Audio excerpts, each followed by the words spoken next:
Hello, this is Anthony, and this is the Love of Wisdom podcast. Thank you for watching this video. If you haven't already, please subscribe. Forgive me for not recently uploading videos. It's been some time, a lot of life circumstances, but today's video we're going to be focusing on critical thinking skills. Now, for most people, they wonder, what is critical thinking and how do I use that in my life? It's very simple. It's the ability to think critically, right? It seems abstract or seems mundane to actually say that, but many people actually don't do that in today's society. You look at the news today, you look at what has happened, you see with the presidency, with the campaign, and you see the candidates that are running, and oftentimes people themselves are just so focused on their social media and fake, or some people would argue fake news, like Trump would say, but information that's not accurate in terms of how to solidify, right, the truth from false reality. Now, what becomes a difficulty in understanding this principle is that people oftentimes are not willing to question, right, the environment and the reality that they live in. They're not willing to question the authorities. They're not willing to question their jobs. They're not willing to question their lives, the food they eat, the things they put on their body, the things that make them, right, human, or so-called human, if you would argue, and the things that would represent to them what exists in their own perspective in the world they live in today. Now, one of the easiest ways to develop critical thinking is to first ask the question, why? And many philosophers, including Plato, had actually began with wondering why. Why do I have to do this? Why is it necessary to have the society we live in today? And one famous example is you would have one philosopher whose name was Socrates, who lived in ancient Greece, and he would walk around through the agora, which is the marketplace that existed during the time there, and he would ask the question to random people he'd walk up to, and he'd say, what is justice? What is truth? And many of these people were annoyed with him. They had no idea what to say. Some people had some answers and responses, but the majority of people had no idea, had a clue exactly how to actually answer these questions.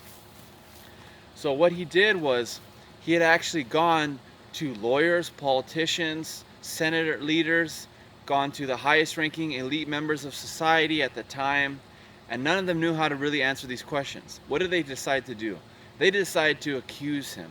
They decide to accuse him. If you read this, you can read this in the complete works of Plato, but there's also other texts that write this. Plato being the student of Socrates, one who is acclaimed to have written Socrates' words down, because Socrates had never written anything down.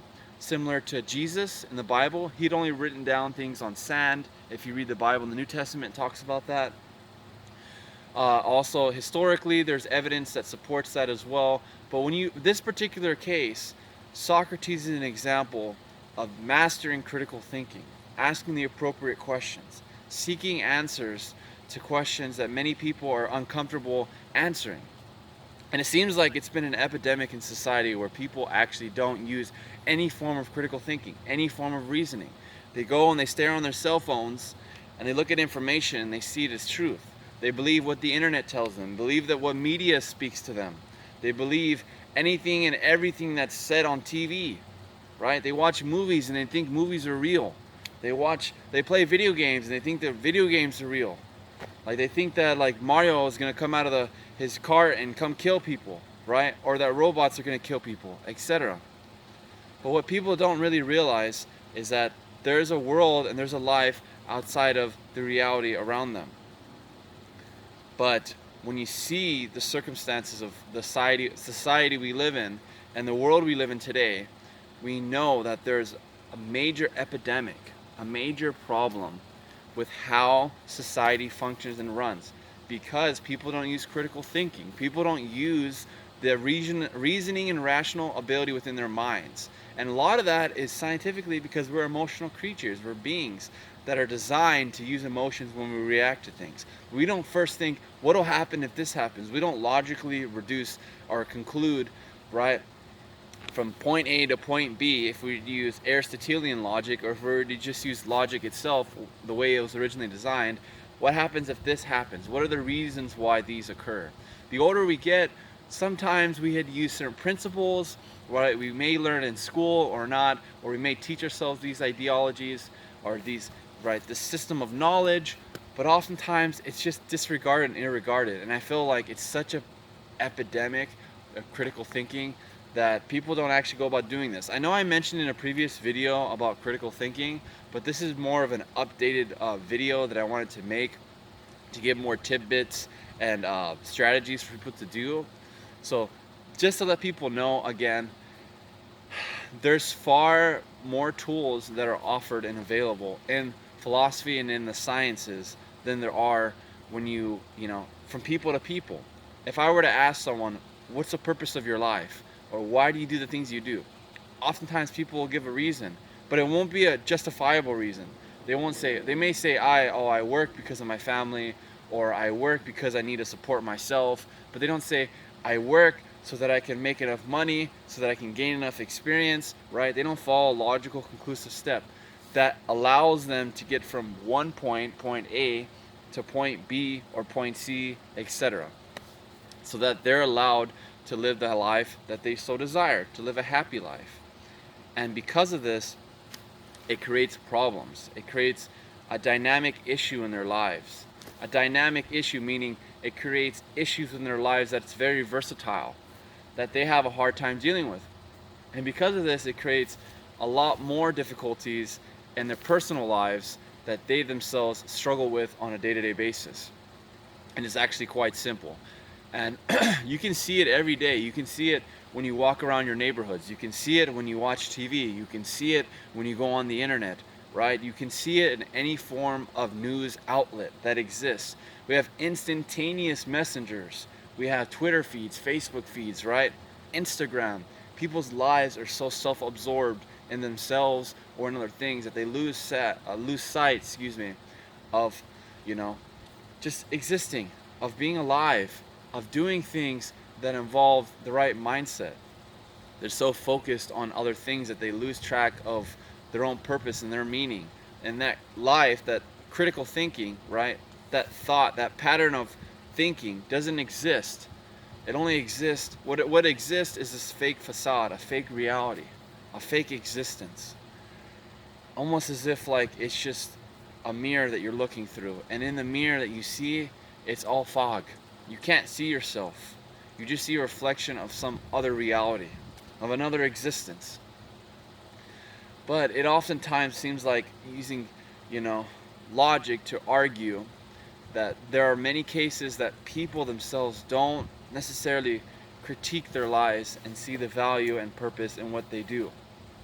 And I understand that people have difficult lives, and I understand that people need to put food on their table, that people need to work, that people need an education to get so further in their lives.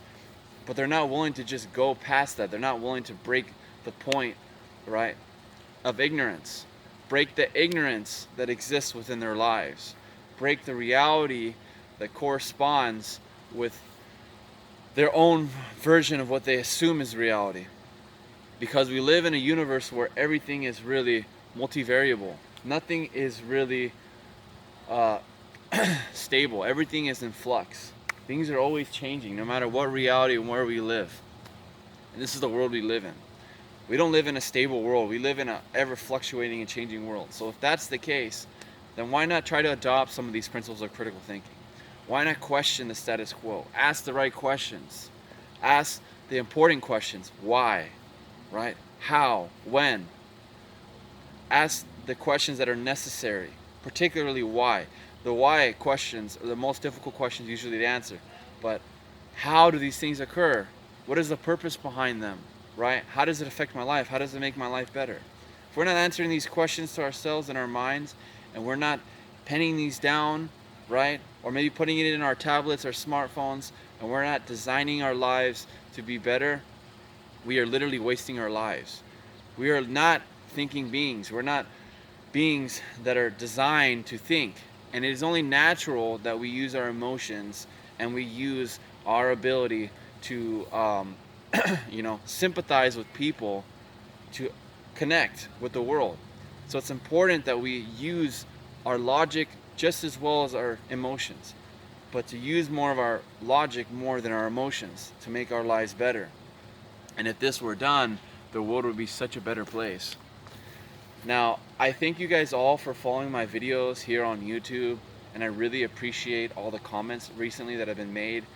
I do want to post more videos on a lot of these comments, like the Book of Euryantria that was spoken about earlier, but I actually need information. I want to do a live session sometime in the future so people can do that, so I can talk about the importance of philosophy or the importance of certain ideologies in people's lives and why that is relevant to them today. Because I feel like there's an epidemic in society today, not just with the ability to not think, but just with the ability to just live and exist. So many people are stuck living in other people's realities and other worlds. And you can see this every day in social media and how people live their lives, how they communicate with one another. There's no such thing as just being yourself, as being an individual. It's always being a collective, or being an object, or being a thing, an identity that's not your own, right? Why is that the case? There is no such thing as true reality, as a true existence. We just live meaningless lives, it seems like. We live from paycheck to paycheck, or we live from, one event to another without ever questioning and living our dreams. And I think that's what's important, I want to live my dreams. You want to live your dreams. We all want to do what we want to do in life. But we have to push ourselves, and we have to correlate information that's relevant to our lives. And with that, I'd like to end this video, and I thank you all for watching. Please do subscribe below. If you have any questions, comments, concerns, you can leave your questions and comments, down below on this channel, on this side here on the link where the bell is. Please do subscribe. Please do look at the notifications, because I will upload videos more frequently. And thank you guys very much for watching, and have a beautiful day.